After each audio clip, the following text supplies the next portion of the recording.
Hey, what's up? Welcome to the channel. In this video, we are learning about AWS Budget Service. Let's talk about it.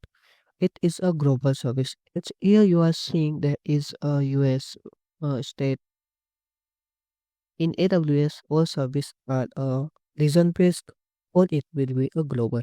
Means it's not affected by a global. So it is a global service. So it's offer a free management tool where we can track our spending, how much we spend on our services, and we can do the such like that. If my $1, I take a budget of $1, if it is executed, or it's over, then send me a mail or stop that service.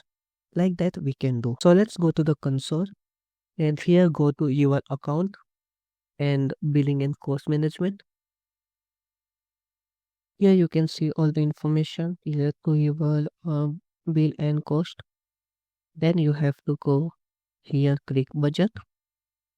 I've already have one budget. I will create new. You have to click create budget, and then we have some option: zero budget, monthly cost budget, all data saving plan coverage budget, and this one advanced stuff.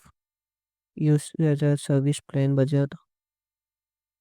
So we need to add that type of budget. If our single penny is used, you will get the notification.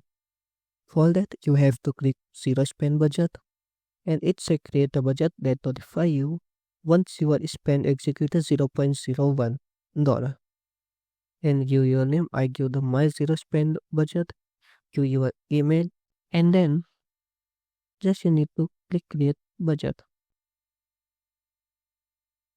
And here you see my budget. I've created budget and it will already used.